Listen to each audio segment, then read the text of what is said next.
Policia e Kosovës arrestoi një të dyshuar serb në Prishtinë, në makinën e të cilit janë gjetur mbi 12 kg mjete shpërthyese.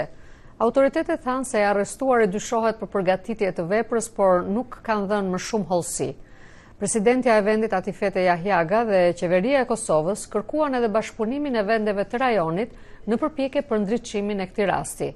Nga Prishtina njofton korrespondenti ynë Besim Abazi. Në Kosovë, policia tha se ka arrestuar gjatë natës një person pasi që në makinën e tij është gjetur materie shpërthyese. Policia tha se duke u mbështetur në njoftimet paraprakët të shërbimit të zbulimit, kishte ndaluar një makinë në lagjen Arbëria të Prishtinës, një zonë ku janë përqendruar ambasadat perëndimore. Makina me targa të Beogradit drejtohej nga një shtet as i Serbisë dhe pas kontrollit në makinë është gjetur material shpërthyes, tha policia. Prokuroria e posaçme e Kosovës tha se arrestuari dyshohet për veprën penale përgatitje veprës terroriste ose veprave penale kundër rendit kushtetues dhe sigurisë së Kosovës.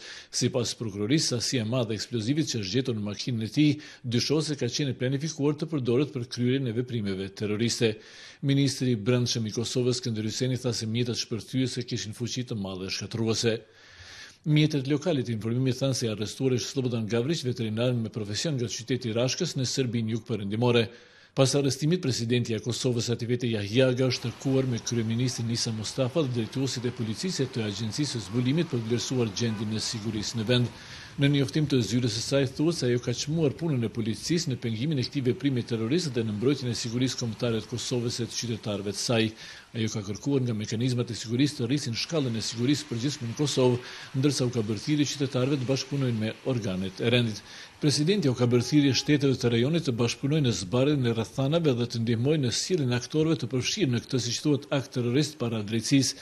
Institucionet e Kosovës janë të përkushtuara që Kosova të mos bëhet vatër dhe shënjestër e veprimeve terroriste dhe institucionet të vendit do të bëjnë çmos që siguria kombëtare e Kosovës dhe aleatëve të saj të ruhet dhe të garantohet, thuhet në njoftimin e presidentes Jahjaga. Edhe qeveria e Kosovës u zotua se do të bëjë gjithçka për të siguruar jetën e qytetarëve të saj dhe për të garantuar sigurinë e vendit. Ajo kërkon po ashtu nga vendet e rajonit bashkëpunim në këtë situatë, ndërsa shpreh përkushtimin që Kosova të jetë vend i paqes dhe i tolerancës. Për Zërin Amerikës, Besim Abazi, Prishtinë.